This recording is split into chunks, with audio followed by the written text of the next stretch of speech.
Shalom familia, gracias por acompañarnos en un estudio más aquí en la Biblia en su contexto. Vamos a continuar con la serie de estudios que estamos haciendo semanalmente de la porción más los mandamientos. Vamos tomando porción por porción que cubrimos cada semana y vamos cubriendo los mandamientos que se encuentran en cada una de ellas. Vamos a tratar de cubrir lo más que podamos, pero recuerden, venimos con una serie que se llama Restaura el alma. Esa es la serie que estamos haciendo con los mandamientos. Y ustedes se preguntarán por qué. Porque hemos tomado como base el Salmo 19 que dice que la ley de Dios es perfecta y restaura el alma y alegra el corazón del hombre. Entonces, estamos en este camino de tratar de entender cómo darle mantenimiento a nuestro ser interior, cómo cuidar nuestra alma, esa nefesh, ese alma que el Eterno nos ha regalado a cada uno de nosotros. Que muchas veces yo creo que más que muchas veces es algo que hemos dejado siempre a un lado y nos hemos enfocado en lo físico, en lo material, pero no le hemos puesto cuidado o el cuidado suficiente a cuidar nuestra alma. Entonces, vamos juntos caminando porción tras porción, ya que el Eterno nos permite cada semana tocar un poquito de la Torá y poder profundizar en los mandamientos y tratar de traerlos a primera persona, a traer la Torá a primera persona, cómo yo puedo aplicarlo al día de hoy. Y esta semana nos corresponde cubrir la porción Nazó, que significa levanta, que va desde Números capítulo 4, verso 21, al capítulo 7, verso 89. En esta porción hay varios temas que se pueden cubrir, pero me gustaría que nos enfoquemos en el capítulo 5. Vamos a iniciar con el capítulo 5 y vamos a tratar de cubrir un mandamiento que la verdad está muy relacionado con nuestra alma, con este proceso que estamos haciendo de restaurar nuestra alma. Entonces, vamos a ir a Números capítulo 5 y vamos a leer del verso 5 al verso 10 y dice lo siguiente. Además habló Adonai a Moisés diciendo, di a los hijos de Israel, el hombre o la mujer que cometiera alguno de los pecados con que los hombres prevaricaran contra Adonai y delinquen, aquellas personas confesarán el pecado que cometió. Miren lo que dice el verso 7. Aquella persona confesará el pecado que cometió. Ok. Y compensará, miren lo que dice, y compensará enteramente el daño y añadirá sobre ello la quinta parte. Ok, dato interesante ese. Y le dará a aquel contra quien pecó. Verso 8. Y si aquel hombre no tuviera pariente al cual sea resarcido el daño, se dará la indemnización del agravio a Adonai entregándolo al sacerdote. Ok, otro dato bastante interesante.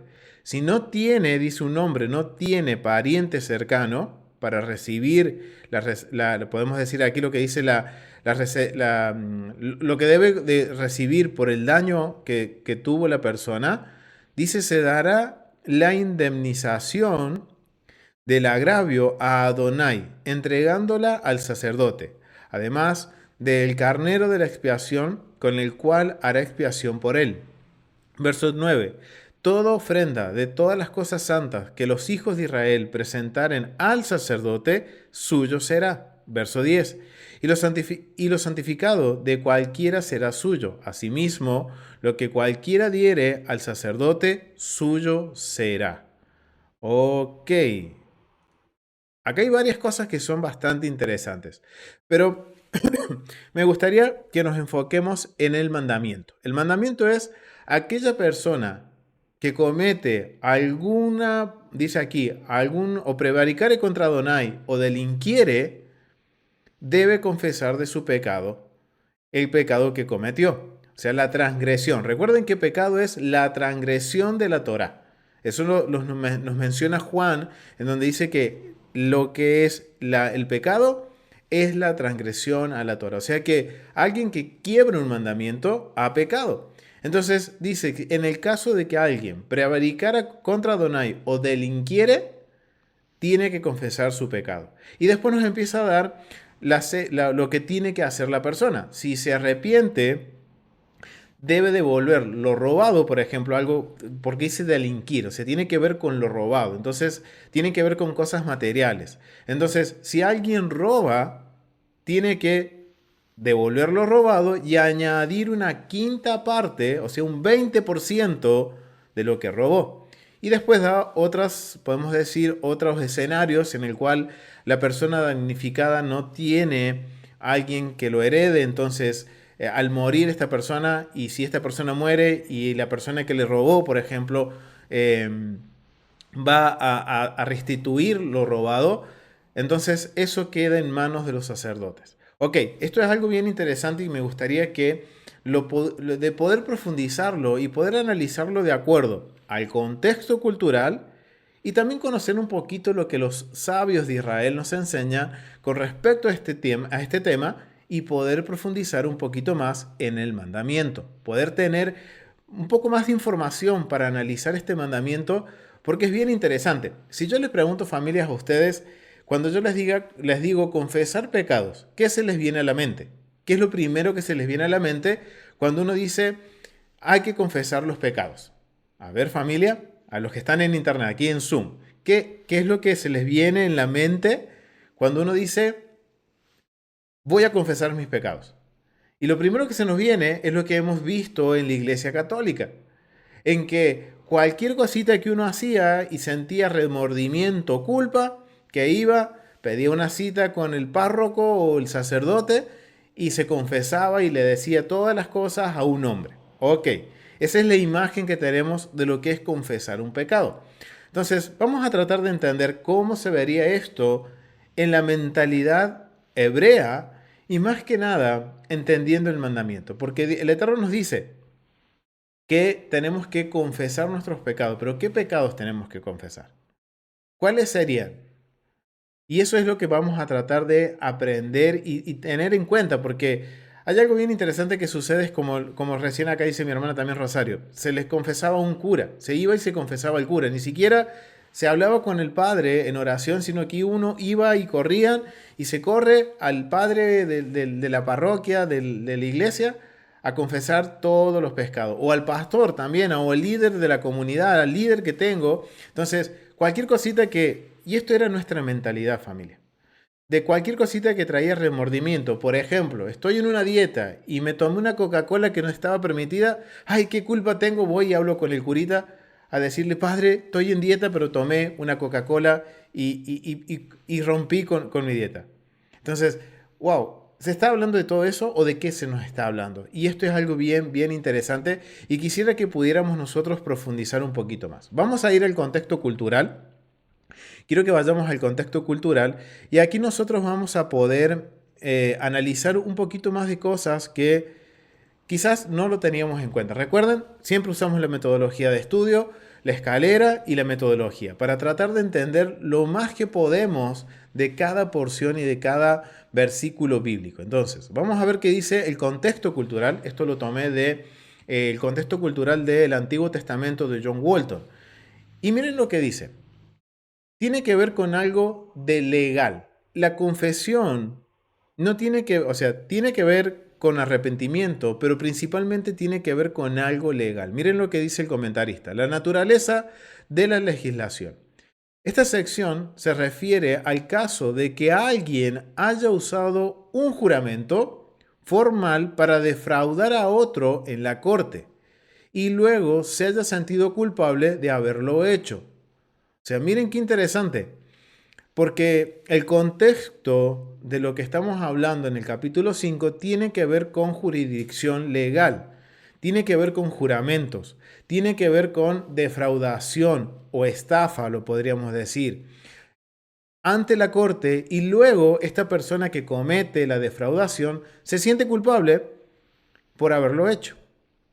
Se ordenaba dar la restitución más el 20% al individuo defraudado, a su familia más cercana o al sacerdote. En el caso de que el hombre no tuviera descendencia, se le daba la indemnización al sacerdote, que estaba en turno en el templo. En las leyes de Hammurabi se agregaba un sexto al monto de la restitución en forma de pagar por intereses. Que miren qué interesante. Antiguo Medio Oriente existía algo similar, pero miren la diferencia. El Eterno dice, el que roba o el que estafa tiene que restituir lo que robó, lo que estafó, más un 20%. Mientras que en el Antiguo Medio Oriente, ¿qué sucedía? Si se descubría todo esto, se iba a juicio, pero cuando se restituía se tenía que pagar entre el 60 y el 100%. O sea que si, por ejemplo, una persona en Hammurabi estafaba por 100, tenía que devolver los 100 más otros 100, o sea, tenía que devolver 200. Y esto podía traer la quiebra a esa persona que se está arrepintiendo, pero en el antiguo Medio Oriente podía perderlo todo. Por ende, no era común en el antiguo Medio Oriente que una persona que estafara, robara, se arrepintiera, porque la verdad le iba a salir mucho más caro que de lo que había robado o que había estafado. Y no solo eso, sino que analizando un poco más las leyes del antiguo Medio Oriente, cuando suceden casos como lo plantea, y miren, es muy específica la instrucción, el mandamiento, las condiciones del mandamiento, que cuando una persona no tiene herederos, no hay un pariente que pueda recibir la indemnización. En el antiguo Medio Oriente, si nadie podía recibir esa indemnización, entonces la persona que tenía que pagar no pagaba. Pero el Eterno dice, el que tiene que pagar, paga. Si no hay familia, tiene que pagárselo al sacerdote.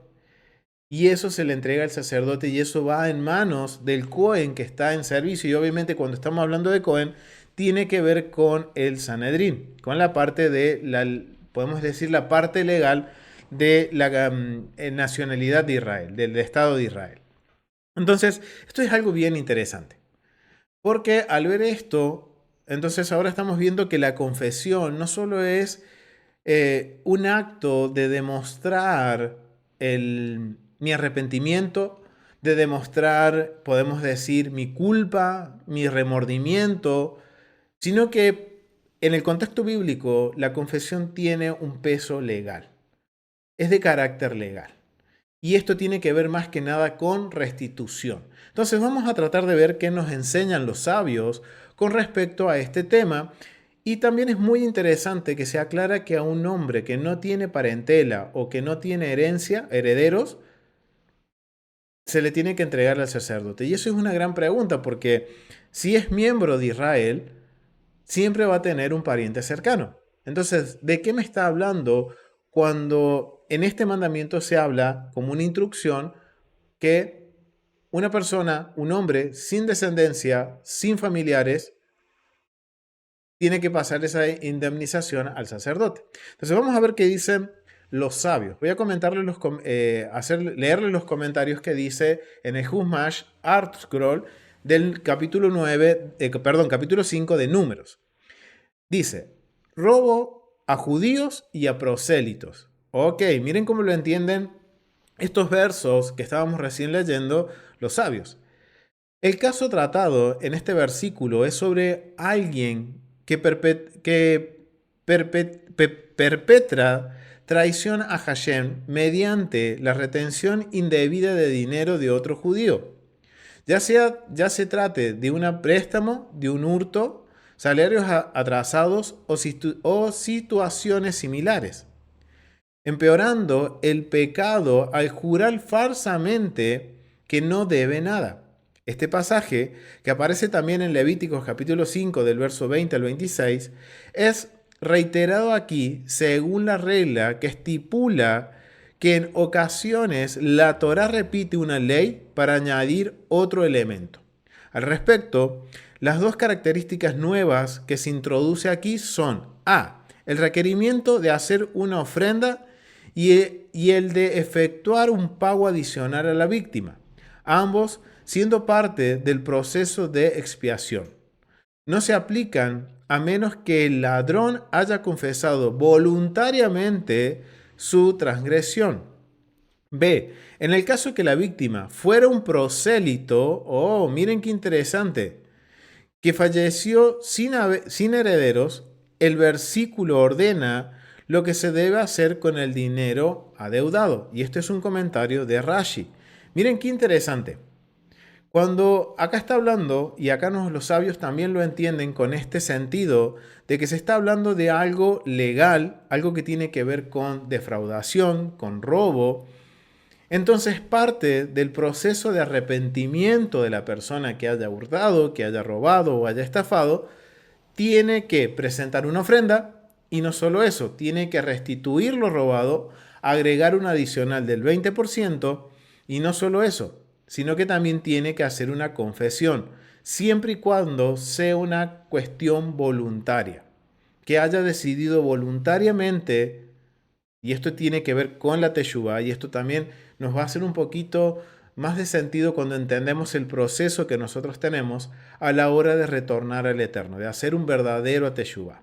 Y también dice en el punto B que se agrega en el mandamiento, porque ya se menciona en Levíticos capítulo 5, se menciona de que a un prosélito, esto está hablando de que ese hombre que no tiene heredad o no tiene heredero, por ejemplo, no tiene un familiar cercano para recibir la indemnización, es una persona conversa al Dios de Abraham, Isaac y Jacob. Y esto es bien interesante y vamos a ver cómo esto funciona. Vamos a seguir leyendo lo que dicen los comentarios de los sabios. ¿Será culpable el alma esa? O sea, ¿será culpable esa persona? Todo el pasaje está en plural, excepto por esta frase, que habla del alma del pecador. El singular acentúa que el pecado de jurar en falso mancilla el alma. ¡Wow! Miren qué interesante. Y el plural enseña que este afecta no solo al pecador, sino a la nación toda. Al tomar el dinero de otra persona, el pecador en efecto niega que Dios haya actuado justamente dándoselo a aquella. Y al tomar su nombre a la ligera por medio de un falso juramento, el pecador menoscaba el temor que Israel tiene de la presencia divina que reside en su seno. Y esto viene del comentario de Or Jajamim. Miren qué interesante. Porque los sabios nos enseñan que en este caso se está hablando de una persona que ha robado o que ha estafado y que por negar su delito ha hecho un falso juramento y este falso juramento, y miren, esto tiene que ver con los juramentos, familia. ¿Cuántas veces no nos habrá pasado que hemos jurado decir o hacer algo y al final no lo hemos hecho? Y dice que los sabios nos enseñan que esto en lo personal afecta a mi alma. Pero no solo afecta a la persona que comete, podemos decir, la transgresión, sino que también dice que va acá dice que se va a acentuar no solamente en la persona, sino que también en todo, o va a afectar a todo el pueblo, a toda la nación. Y esto es un poco de lo que hemos venido aprendiendo durante todo este camino que estamos haciendo a restaurar nuestra alma, que cuando uno comete un error o una transgresión, no solamente va a perjudicarme a mí a nivel personal, sino que también termina afectando a la larga a toda la comunidad. Y eso un poquito lo hemos conectado también con los escritos del primer siglo. Entonces, vemos que los sabios nos enseñan que no solamente la persona está digamos, la persona que peca, que está haciendo esta defraudación, no solamente defrauda, sino que también está haciendo un falso juramento. Y no solamente eso, sino que también está dudando del poder del Eterno. Está dudando de la justicia de Dios. Porque está diciendo de alguna, como dicen los sabios, no, ese dinero no era para él, sino que era para mí. No sé por qué Dios se lo dio a esa persona cuando me lo tenía que dar a mí. Entonces, ¿qué está haciendo la persona? En este caso, el que defrauda está poniendo en tela en juicio las decisiones divinas. Por ende, al hacer este falso juramento, también está involucrando el nombre del Eterno, lo cual hace que de alguna forma se esté menoscabando, menospreciando en Israel el nombre divino o la presencia divina del Eterno. Y esto es algo bien interesante que sucede con los juramentos. Mire, son pequeños detalles que quizás nosotros nunca los tuvimos en cuenta y es algo que ahora tenemos que analizar y empezar a medir, familia. En lo que yo hablo, en cómo yo lo digo, porque muchas veces nos estamos sujetando a juramentos en los cuales muchas veces no cumplimos o no tenemos ganas de cumplir. Entonces, ¿qué sucede? No nos damos cuenta que estamos cayendo en una transgresión y estamos poniendo en vergüenza el nombre del Eterno. Entonces, es algo que hay que meditar, tenemos que revisar, pero es interesante el comentario que hacen y estamos hablando sobre confesar. Y miren todo lo que conlleva el confesar. Vamos a ver qué más dicen los sabios. Confesarán. En el verso 7 dice, la confesión no es prerequisito para la restitución. Ok, esto es interesante. Puesto que un ladrón debe pagar a su víctima independientemente de que haya sido purificado de su pecado o no. Ahora bien, si hay testigos que hayan determinado su culpabilidad, debe pagar incluso si continúa protestando de su inocencia. Por ello, la intención del versículo es enseñarnos que para lograr expiación, la persona debe hacer penitencia, lo cual debe expresarse por medio de una confesión, puesto que solo es posible arrepentirse si se reconoce y lamenta el pecado. Wow, eso es interesante. ¿Qué dice? Dice, puesto que solo es posible arrepentirse si se reconoce y lamenta el pecado.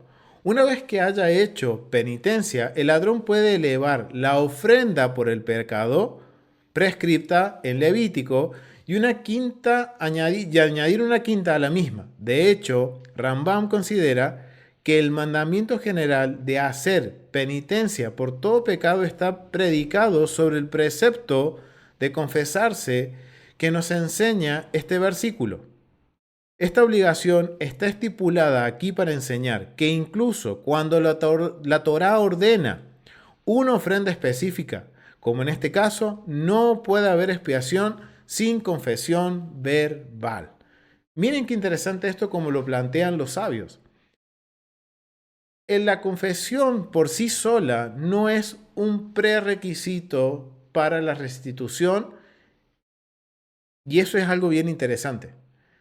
Porque esto nos enseña que confesar o reconocer que yo me haya equivocado no quiere decir que se cumple el proceso completo de arrepentimiento. Porque dice que esto tiene que estar acompañado con una restitución y no solo eso, tiene que estar acompañado de una ofrenda y presentarse delante del Eterno y resolver podemos decir, esta ruptura en la relación con el Eterno. ¿Por qué? Porque todo lo que uno hace en un plano horizontal, afecta el plano vertical. O sea, todo lo que sucede aquí en la tierra, entre nosotros como pueblo, puede llegar a afectar o acercarnos más al Eterno. Y alguien que comete este tipo de transgresión, lo que hace es alejarse de su hermano, y no solo eso, sino que también romper la relación con el Eterno. Entonces, ¿qué es lo que debe hacer? Primero, restaurar la relación humana y después restaurar su relación con el Eterno. Entonces vemos, por eso dicen los sabios, que la confesión por sí sola no es un prerequisito. Es algo que se tiene que hacer, pero no es una condición que sí o sí, o con solamente decir, confieso mi pecado, queda todo ahí y no. Esto tiene que ver con todo un protocolo, un acto físico que demuestre que quiero restaurar realmente la relación con mi hermano y también que quiero restaurar la relación con el Padre. ¿Por qué? Porque muchas veces quizás por romper esta relación entre seres humanos, voy a hacer que la otra parte también termine rompiendo su relación con el Eterno. Porque lo que hace esta persona, la persona A, que es la que, por ejemplo, hace la defraudación, afecta a la persona B y quizás eso que afectó a la persona B puede también afectar la relación de Dios. Entonces, por eso es muy necesario que la persona que comete el delito, podríamos decirlo, la transgresión, tenga que restaurar primero la relación con su hermano y después con el Eterno. Y esto me trae a mente a palabras que dijo Yeshua. Este punto de la confesión, y como lo ven los sabios, es de la misma forma que lo veía Yeshua. Miren, vamos a ir al libro de Mateos, vamos a ir al libro de Mateo y vamos a ir al capítulo 5. Vamos a ir, aquí está, Jeremías, un poquito más abajo. Mateo, capítulo 5, y vamos a leer del verso 21 al 24. Miren lo que dice. Oíste que fue dicho a los antiguos, no matarás, y cualquiera que matare será culpable de juicio. Miren el vocabulario que está usando Yeshua. ¿Será culpable de qué? De juicio. Pero yo os digo que cualquiera que se enoje contra su hermano será culpable de juicio. Ok, miren cómo está Yeshua está levantando la vara de todos estos mandamientos que tienen que ver con mi relación con el prójimo. Dice, alguien que cualquiera que mate será culpable a juicio. Pero a una persona dice que se enoje contra su hermano lo está poniendo en el mismo lugar que la persona que mata. Y dice que será culpable de juicio. Ok, vamos a seguir viendo qué dice Yeshua. Y cualquiera que diga, necio a su hermano, será culpable ante el concilio. Y cualquiera que diga fauto, quedará expuesto al infierno de fuego. ¡Wow! Qué palabras fuertes que está usando Yeshua. Porque miren, está hablando que cuando alguien rompe una relación con su hermano, ya sea por enojo o porque le falta respeto y le dice necio, o le dice fauto. Fauto es una palabra bastante fuerte que la verdad es como menospreciar la dignidad de la persona. Dice que queda expuesto al infierno del fuego. O sea, miren al punto que lo pone el Yeshua a esto. No solo es matar, sino que el enojarse contra su hermano, tratarlo mal, hablar de necio o degradarlo, porque la palabra fauto, cuando nosotros la profundizamos en la palabra, nos damos cuenta que es una palabra humillante. ¿Y qué dice? La persona que hace esto será expuesta al infierno de fuego. Miren lo que dice el verso 23. Esto no es literal, es una metáfora, familia, sino que tiene que ver que va a haber una condenación, va a haber consecuencias, va a haber caos si uno hace estas cosas, familia. No solo es matar, el acto físico de matar, sino que Yeshua lo está elevando a cuestiones que van más con el corazón, familia. Vamos al verso 23. Por tanto, si traes tu ofrenda al altar, miren lo que dice, por tanto, si traes tu ofrenda al altar, y allí te acuerdas de que tu hermano tiene algo contra ti. Miren lo que dice. Me dice, si traes tu ofrenda y allí te acuerdas de que tu hermano tiene algo contra ti, deja allí tu ofrenda delante del altar y anda y reconcíliate primero con tu hermano y entonces ven y presenta tu ofrenda. Ok. Muchas veces tomamos esto de que si tienes algo contra tu hermano o algo tienes contra sí, que un hermano tiene algo contra ti, es como que esa persona algo me hizo, entonces no, primero voy a ir yo a pedir perdón. Ok, es parte.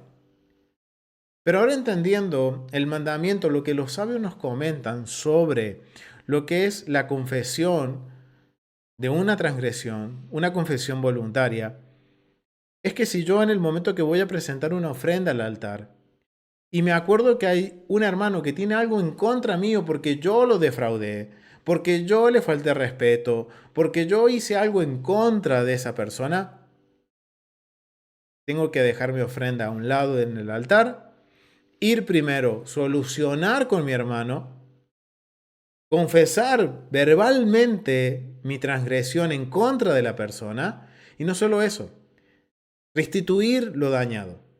Y no solo eso, sino que también agregar el 20% de lo que yo he dañado. Y tengan estas palabras en mente, familia, porque es interesante porque esto nos va a ayudar a entender el mandamiento de la confesión. Yeshua está exponiendo los mandamientos de tal forma que lo podemos comparar con la opinión de los sabios y es exactamente lo mismo. Yeshua dice, el solo confesar o el solo presentarme delante de Dios porque, me arrepentí y voy a confesarme delante de Dios y presentar mi ofrenda porque, bueno, me arrepentí de haber defraudado a mi hermano, de nada va a servir. Tengo que dejar mi ofrenda y retirarme, solucionar con mi hermano, para después venir y presentarme delante de Dios y reconciliarme con la presencia del Eterno. Es algo bien interesante esto. Entonces ahora entendemos por qué los sabios dicen que la confesión no es un prerequisito para el arrepentimiento. Es parte de, pero no es un prerequisito. No es solamente, confieso y listo, peco y empato. No. Hay todo un proceso. Hay que pasar por un proceso. Y que ese proceso, miren, es confesar verbalmente mi transgresión, lo que he cometido. Vamos a ver qué dice más Yeshua. Dice verso 25. Ponte de acuerdo con tu adversario pronto, entre tanto que estés con él en el camino. No sea que el adversario te entregue al juez y el juez al alguacil y sea echado en la cárcel, o sea, entregado al Sanedrín. De cierto, te digo que no saldrás de allí hasta que pagues el último cuadrante. Ok, Yeshua está haciendo, miren, podemos conectar el mandamiento, podemos conectar Números capítulo 5, verso 7, con Mateo capítulo 5, del verso 21 al 25. Porque Yeshua está citando exactamente lo mismo, lo está poniendo en algo práctico, en un vocabulario simple en el cual nos está dejando claro, hey, solamente confesar y presentarte delante de Dios no es suficiente. Tienes que ir, restituir y pagar el adicional. Porque si no lo haces, dice, miren lo que dice el 25, ponte de acuerdo con tu adversario pronto. Porque si no vas a llegar a presentarte delante del juez y el juez te va a poner en cárcel y no te dejará ir hasta que pagues hasta el último cuadrante. O sea, tiene una consecuencia y hay que cubrir esa consecuencia. Y eso es lo que está diciendo Yeshua. Miren, vamos a ir a Lucas capítulo 12 y vamos a leer el verso 57 al 59. Miren lo que dice.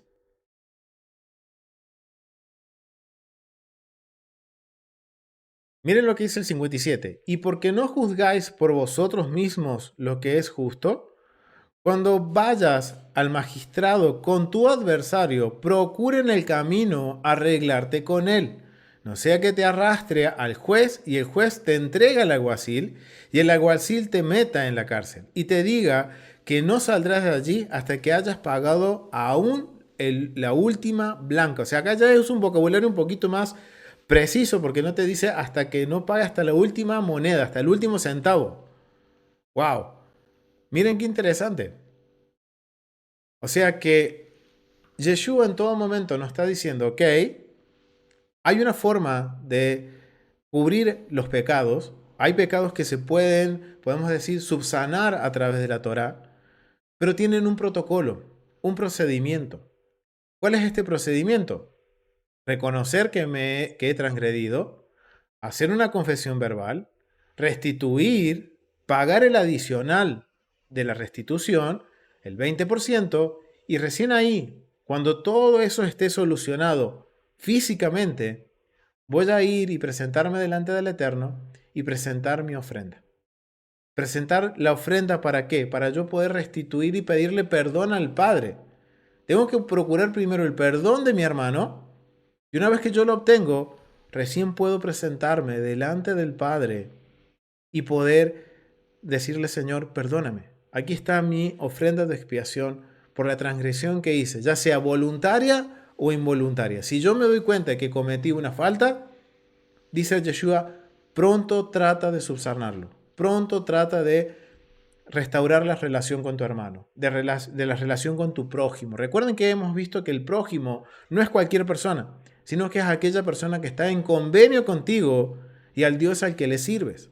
Entonces, eso es algo que tenemos que nosotros tener en cuenta, que mi prójimo es la persona que está en convenio conmigo y le servimos ambos al mismo Dios, al Dios de Abraham, Isaac y Jacob, y nos mantenemos dentro de su convenio, dentro de su palabra, dentro de su Torah, que son las condiciones del convenio. Entonces, miren qué interesante, porque miren cómo hemos conectado la sabiduría de los sabios con Yeshua. Yeshua está citando lo mismo en palabras más simples. Entonces, miren qué interesante. Ahora entendemos el por qué la confesión por sí sola no va a tener un efecto, podemos decir, positivo. Hay que procurar solucionar y restaurar. Y es interesante, porque ahora vamos a ver un comentario que nos va a aclarar el por qué cuando una persona se arrepiente, confiesa, restaura, pero a la persona que defraudó, esa persona falleció y no tiene herederos. Vimos que el primer comentario nos decía que está hablando de prosélitos, o sea que está hablando de que una persona conversa es parte del pueblo. No es un extranjero, sino que si alguien que hizo el proceso de transición, que se adhirió al convenio, abrazó el pacto, entonces parte del pueblo. No puede, porque es extranjero no le voy a pagar. No, me arrepiento pero no le pago, o le pago menos. No, tiene el mismo trato que una persona que fuera natural del pueblo. Como dice en Éxodo, cuando salieron Israel de Egipto y salió una multitud mixta y el Eterno les dice, tanto el extranjero como para el natural, la misma ley, siempre y cuando el extranjero quiera ser parte del pueblo. Entonces, ahora hay un problema con esto, porque la persona cuando se une al pueblo, deja su vieja vida atrás, por ende va a dejar toda su parentela. Y hasta que esa persona tenga descendencia en Israel, ese converso puede pasar una, dos o tres generaciones hasta tener una descendencia dentro ya él como converso en Israel. Y ustedes se preguntarán cómo funciona esto. Miren, vamos a ver lo que dicen los sabios con respecto a esto. Si no tiene el hombre un pariente, y este es el comentario, esta frase demuestra que el versículo se refiere a un prosélito, a un converso, porque todo judío de nacimiento tiene a alguien, algún pariente, es decir, un heredero. Pues incluso si no se tiene pariente cercano, sí se tiene primos en segundo y tercer grado, dado que todo Israel desciende de los patriarcas. En consecuencia, el versículo debe estar hablando de un prosélito que falleció sin haber engendrado progenie israelita, porque cuando una persona se convierte al Dios de Abraham, Isaac y Jacob, acá dice judaísmo porque lo tomo de un recurso judío, pero si se convierte al Dios de Israel, se convierte y es un hebreo, se convierte en un israelita, se cortan sus lazos legales con su familia gentil. Por lo general, los bienes de un prosélito que no deje heredero se convertirían en bienes mostrencos o sin dueño, disponibles para quien quiera que los tomase. No obstante, en este caso, la Torá cedió los bienes robados más la quinta parte adicional al Cohen de turno en el templo cuando el ladrón hiciere restitución, de acuerdo al comentario de Rashi. Miren qué interesante esto, porque ahora vemos que el Eterno está guardando la dignidad de la persona a pesar de que sea un converso. Al no tener descendencia, era una señal también de vergüenza. Imagínense toda esta situación que está pasando. La persona que era conversa fue defraudada por uno de sus hermanos y esta persona no tiene un heredero. Entonces, miren cómo el Eterno está guardando la dignidad de esa persona. Y no solo eso, sino que también está, de alguna forma, la persona que cometió la transgresión no va a quedar libre de la consecuencia. En el antiguo Medio Oriente era muy común, si pasaba este caso, que si la persona que se avergonzaba en el antiguo Medio Oriente, entre comillas, no tenía a quien devolverle lo robado, directamente se lo quedaba él y no pagaba su condena. Pero el Eterno dice, no, hay que ser justos, hay equidad en el reino. Por más que sea un converso y no tenga heredero, y que si todas esas cosas que esa persona dejó, ahora puede tomarla cualquier otra persona, si lo quiere, en este caso no lo puede hacer. Esta indemnización que se tiene que pagar más el 20% pasa en manos de los Kohanim, queda en manos del templo y va a las arcas del templo, principalmente al Kohanim que lo recibe.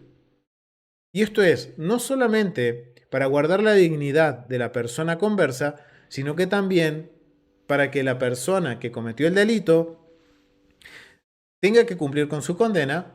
Y eso porque recuerden que para llegar a tener expiación era necesario la restitución, pagar el 20%, confesar y presentar una ofrenda delante del Eterno. Entonces, si la persona no devuelve, porque la persona a la que robó, por ejemplo, no tiene un heredero, no va a poder cumplir tampoco con ese proceso. Entonces, ¿qué se hace? Ok, vamos a dárselo como parte al Kohanim. Tiene que ser algo neutral. Entonces queda en manos del sacerdote y esto sirve para manutención del sacerdote. Entonces es algo bien interesante que sucede con esto. Entonces vemos que el proceso de una confesión no es como lo que nosotros teníamos en mente. Tiene que ver con algo legal, familia. Y si yo me confieso verbalmente y reconozco mi transgresión, entonces ese reconocimiento, ese arrepentimiento ya no es un mero sentimiento, sino ahora es algo legal y principalmente delante del Eterno. Entonces, ahora vamos a ver el mandamiento. Ya conocemos el contexto cultural, conocemos la opinión de los sabios y vemos cómo Yeshua se alinea a la opinión de los sabios, en donde eleva el mandamiento a lo más alto. No solo es cometer el acto físico, sino que también si yo lo he engendrado en mi corazón y lo he hecho anidar en mi mente, entonces dice el Mesías, ok, ya pecaste. Tienes que restituir. Por más de que la otra persona no se haya dado cuenta, tienes que ir y pedir perdón. Y después te presentarás delante del Padre. Eso es lo que dice Yeshua. Entonces nos está elevando la confesión a un nivel mucho más alto, en donde no es solamente pido perdón, peco y empato. Entonces vamos a ver qué dice el mandamiento. El mandamiento se encuentra en el verso 7 y dice, entonces confesarán el pecado que han cometido. La esencia del mandamiento. Es un misma confesar el pecado verbalmente. Si alguien ha transgredido alguna de las mismas de Hashem, ya sea deliberadamente o sin darse cuenta, y desea hacer teshuvá, arrepentimiento, debe confesar sus malas acciones ante Hashem. En realidad, la teshuvá completa tiene 4 requisitos. Primer requisito, uno debe abandonar los pecados que ha cometido. Interesante. Debe arrepentirse sinceramente de su fechoría pasada. Tercero, debe confesar oralmente su pecado. Es un mandamiento. Y debe comprometerse firmemente a no repetirlos. Repito, miren lo que dice. La teshuvá completa tiene 4 requisitos. El primero, uno debe abandonar el pecado que cometió. Segundo, debe arrepentirse sinceramente. Tercero, debe confesar oralmente. Cuarto, y debe comprometerse firmemente a no repetirlos. Perspectiva del mandamiento. El acto de confesar tiene un fuerte efecto en el pecador, porque evoca un sentimiento de culpa y provoca la humillación, lo que resulta directamente en impedirle vacilar y repetir sus fechorías. ¡Wow! Miren el mandamiento. La interpretación de los sabios sobre el mandamiento específicamente. Y asocian la confesión como parte de los requisitos para la teshuvá. Si yo quiero tener un verdadero arrepentimiento, no solamente tengo que confesar, es uno de los 4 puntos. Hay 3 puntos que tengo que cumplir, adicional a la restitución, adicional a pagar el 20% y adicional a presentarme delante del Padre y restituir podemos decir, restituir o no restituir, sino podemos decirlo como volver a la presencia del Padre, restaurar la relación con el Padre. Y esto es algo bien interesante, porque está muy asociado con nuestra alma. Porque miren cómo comienza todo, con juramentos. Muchas veces nosotros no tenemos cuidado a la hora de hacer un juramento, comprometernos. Entonces, todo eso termina afectando no solamente mi alma, sino que también al cuerpo del Mesías. Recuerden que esto lo hablamos en la clase pasada de Restaura el Alma con respecto al cuerpo, al ser una sola unidad, a ser un solo pueblo. Y todo lo que hace uno afecta al otro. Y hemos puesto, hemos puesto como ejemplo el ejército, la milicia. En un batallón, cuando uno comete un error, todo el grupo paga las consecuencias por culpa de uno. Pues exactamente sucede aquí. Todo termina afectando al cuerpo. Algo que funciona mal en nuestro cuerpo físicamente termina afectando otras partes de nuestro cuerpo. Entonces, si eso funciona en lo físico, ¿cuánto más va a funcionar en lo espiritual? En nuestra relación entre nuestra alma y el Eterno. Y esto es algo bien interesante. Primera de Juan habla algo bien interesante con respecto a esto y podemos asociarlo con el mandamiento. Porque recuerden, estamos aprendiendo que el solo confesar no es como lo habíamos visto o como lo habíamos entendido de este lado del mundo, o como el sistema religioso nos ha enseñado. Vamos a ir a Primera de Juan, capítulo 1, y vamos a leer los versos 5 al 10. Y dice esto: Este es el mensaje que hemos oído de él, y os anunciamos: Dios es luz y no hay ninguna tiniebla en él. Si decimos que tenemos comunión con él, andamos en tinieblas, mentimos y no practicamos la verdad. Recuerden, la verdad tiene que ver con la Torá. Pero si andamos en luz, como él está en luz, tenemos comunión unos con otros, y la sangre del Mesías, su Hijo, nos limpia de todo pecado. Si decimos que no tenemos pecado, nos engañamos a nosotros mismos, y la verdad no está en nosotros. Ok, miren qué interesante. Si yo digo no tengo pecados, nos estamos engañando a nosotros mismos. Y la verdad, que tiene que ver con la Torá, no está en nosotros. Si confesamos nuestros pecados, Él es fiel y justo para perdonar nuestros pecados y limpiar de toda maldad. Si decimos que hemos pecado, lo hacemos a Él mentiroso. Perdón, si decimos que no hemos pecado, lo hacemos a Él mentiroso y su palabra no está en nosotros. Miren qué interesante, porque aquí Juan está citando que Dios es luz. ¿Y cuál es la función de la luz, familia? ¿Cuál es la función de la luz? ¿Para qué sirve la luz? Para que nuestro caos quede expuesto. Yeshua es la luz del mundo, la luz de este cosmos. Es la palabra hecha carne. Ahora sabemos que la Torah tiene esta función. Entonces nos va a pasar cuando empezamos a caminar en los mandamientos que vamos viendo que hay cositas en nuestro diario vivir, en nuestra persona, que están en caos. Y ese es el propósito de la luz de Dios. Es el propósito de la verdad. Entonces dice Juan que yo tengo dos caminos. De decir, ok, reconozco que hay pecado en mí, la Torá me dejó expuesto, entonces voy a reconocer mi pecado, me voy a arrepentir, voy a confesarme delante de Dios, porque recuerden que el mandamiento dice confesarme delante de Dios. Y no solo eso, sino que si yo me doy cuenta en ese proceso de arrepentimiento que he hecho algo en contra de alguien, de un hermano, ¿qué tengo que hacer?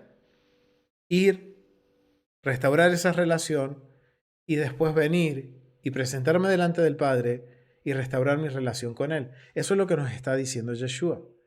Y Juan nos está diciendo, en primera Juan nos dice esto, o sea, Dios es luz y la verdad es la Torá. Entonces, cuando somos iluminados por esa luz verdadera, quedamos expuestos. Ahora queda en nosotros qué vamos a hacer. O voy a reconocer o voy a ponerme en orgulloso, en altivo y decir, no hay pecado en mí.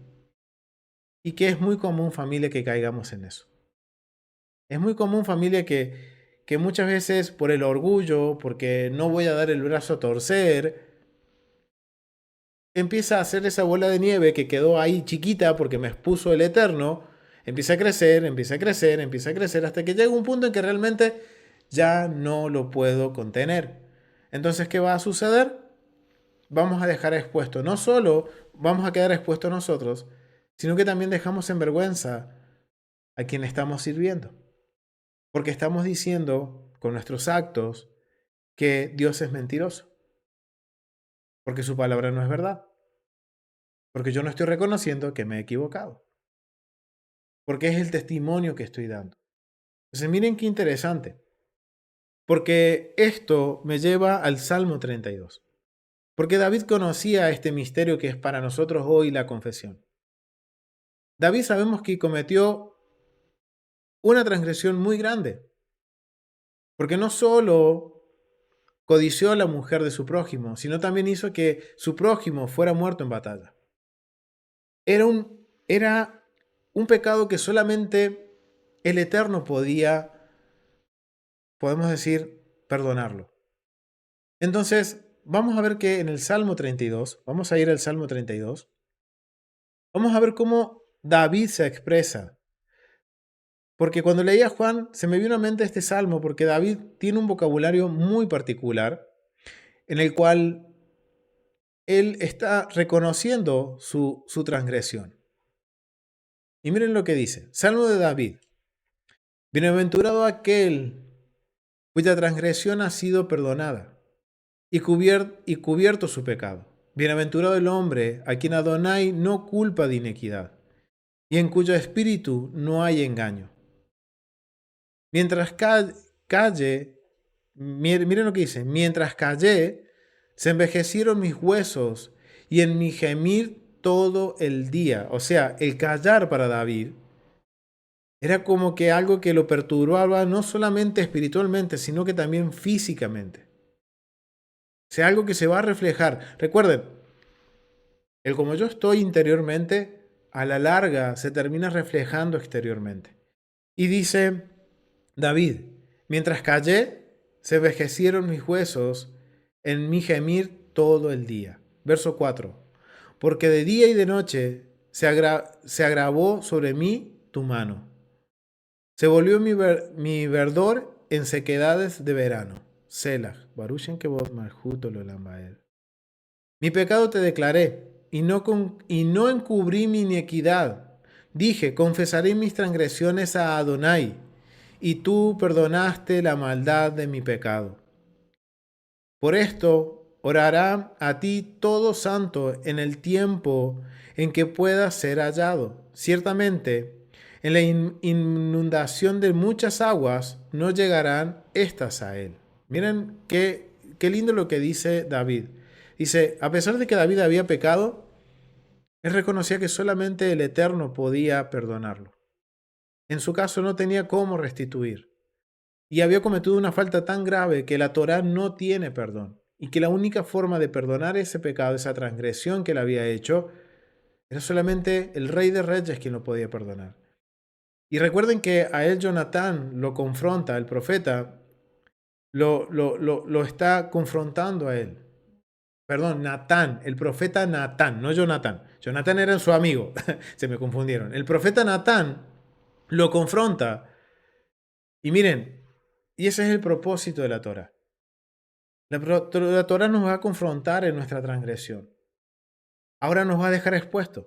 Recuerden que a mí siempre me gusta decir que la Torah es un espejo en el cual yo voy a ver lo lindo y lo no tan lindo de mí.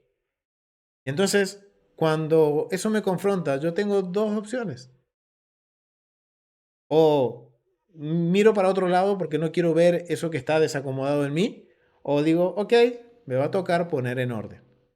Y ese poner en orden, como dice David, va a hacer que el Eterno, o sea, ese poner en orden tiene que llevarme a una confesión de lo que yo hice delante del Padre, y Él va a perdonar mis transgresiones.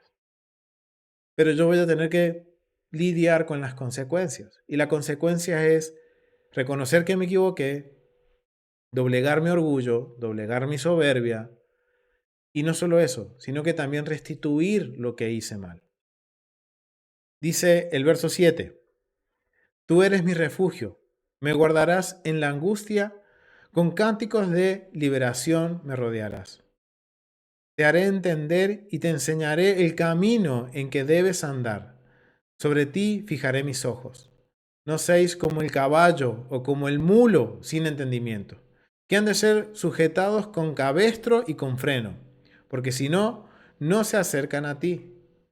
Muchos dolores habrá para el impío, mas el que espera a Adonai lo rodeará la misericordia. Alegraos en Adonai, gozaos justos, y cantad con júbilo todos vosotros los rectos de corazón. Wow, David entendía esto. Y cuando nosotros analizamos la vida de David, vemos que él sí obtuvo el perdón del Padre, porque lo que él hizo literalmente era algo para ser cortado de Israel. Pero el Padre lo perdona. Y al perdonarlo, obviamente, él tiene que lidiar con las consecuencias. Y vemos que él no quedó exento de lidiar con las consecuencias negativas de su transgresión, pero obtuvo el perdón del Padre y el favor del Padre para seguir cumpliendo su función y poder él llegar a una largura de días y ver cómo su hijo Salomón toma el reino y su hijo Salomón levanta la casa de Adonai. Pero miren qué interesante, el Eterno nos perdona, pero no es solo pedir perdón, familia. Más bien, se trata de que debo cambiar. Si yo cometo un error, miren, y esto lo voy a hablar en relación a nuestra relación con el Padre.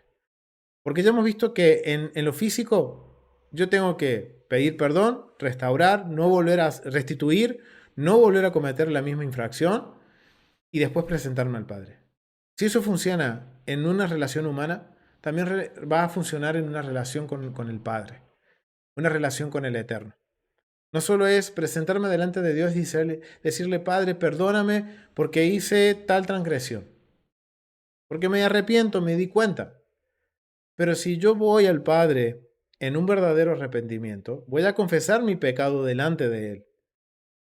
Pero eso va a demandar. Recuerden ahora que la confesión ahora le da a este arrepentimiento una condición legal. Ahora delante del Padre esto tiene una condición legal en la cual yo voy a tener que cambiar. Ya no voy a tener escapatoria. Voy a tener que esforzarme en cambiar eso que hizo que yo transgrediera delante del Padre y pedir perdón, más el pedir perdón. Pero cuando yo he sido expuesto por la Torá a una transgresión, entonces, ¿qué tengo que hacer? Esforzarme a cambiar y ver cómo puedo subsanar eso. Si perjudiqué a alguien, ok, ver cómo lo soluciono. La Torá me enseña. Yeshua no vino a perdonar todos los pecados. Yeshua solamente vino a perdonar un solo pecado, que es el que nos apartaba de la presencia de Dios, que es la muerte eterna. Eso lo dicen los evangelios. Ahora, hay pecados que la Torá nos enseña que hay restitución, que hay forma de pedir el perdón. Entonces voy a tener que ir de acuerdo a la Torá y solucionar eso. No tengo excusa. No puedo poner como excusa a Yeshua, no, porque ahora por Yeshua todos mis pecados son perdonados y no voy a cambiar o no voy a restituir lo que hice mal.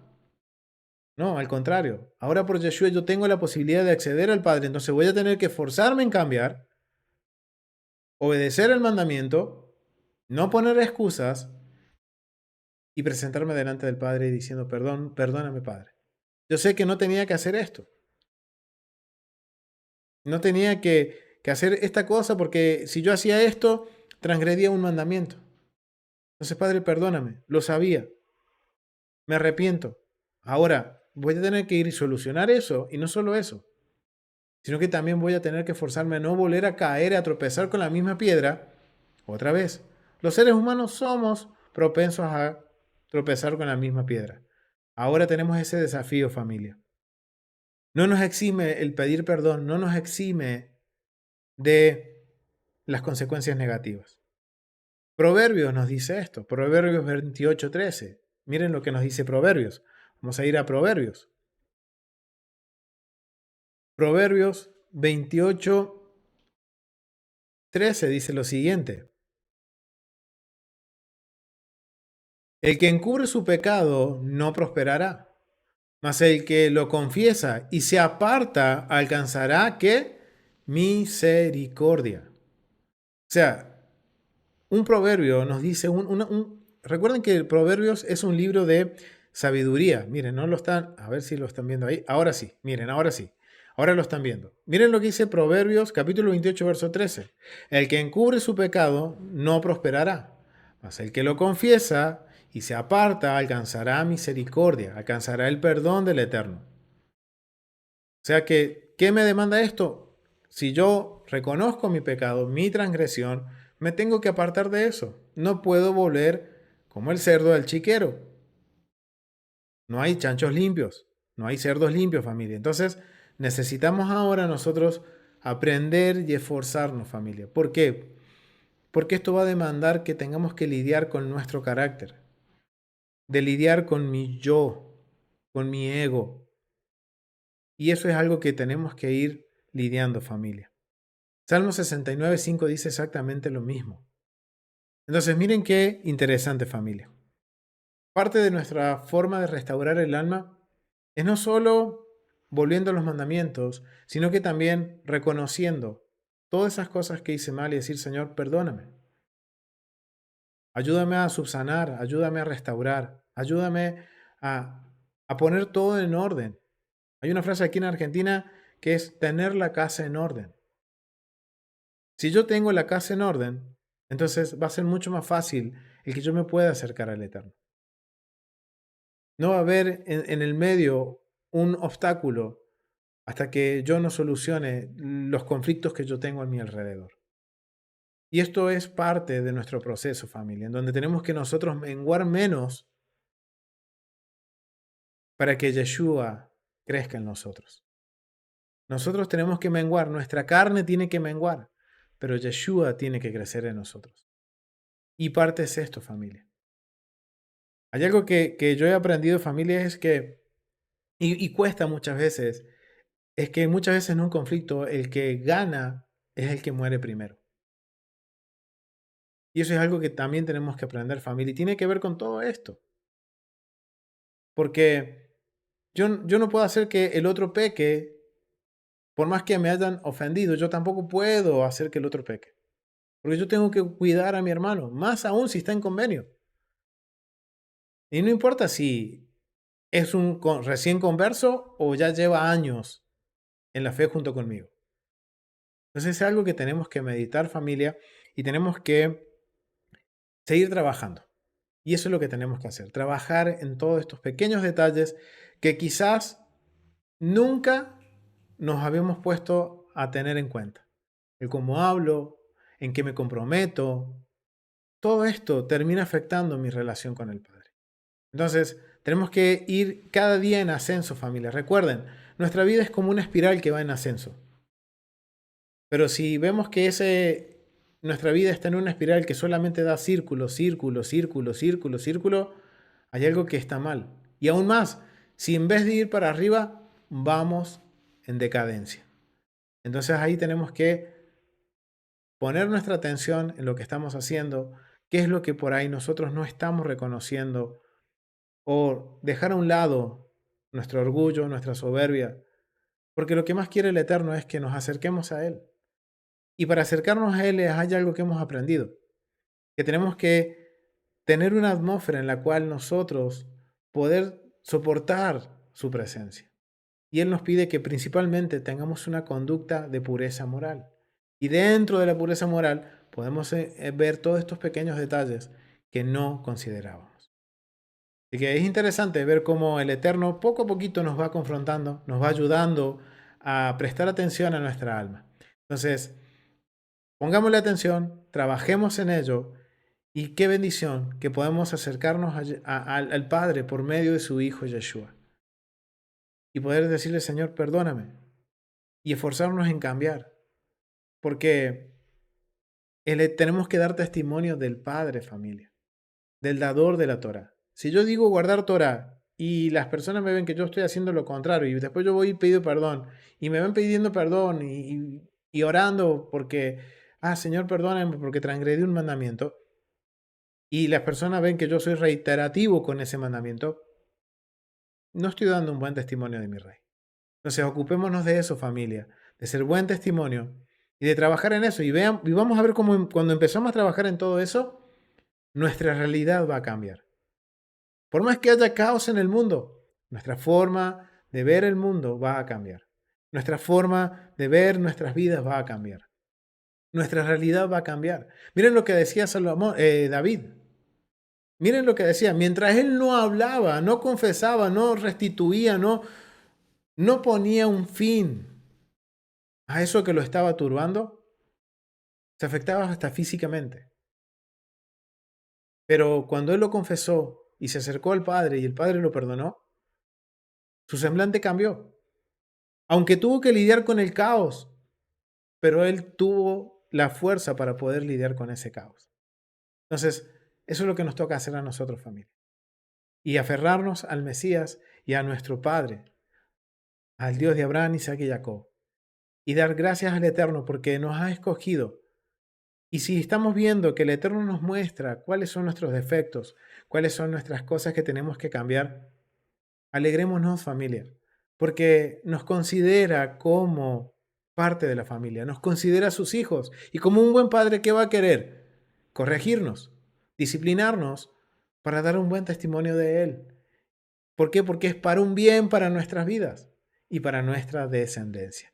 Lo vamos a dejar hasta aquí, familia. Ha sido un gusto compartir este estudio de los mandamientos en la porción de Restaura el Alma y continuaremos con la siguiente porción la semana entrante. Así que, familia, nos vemos en un próximo estudio de Restaura el Alma.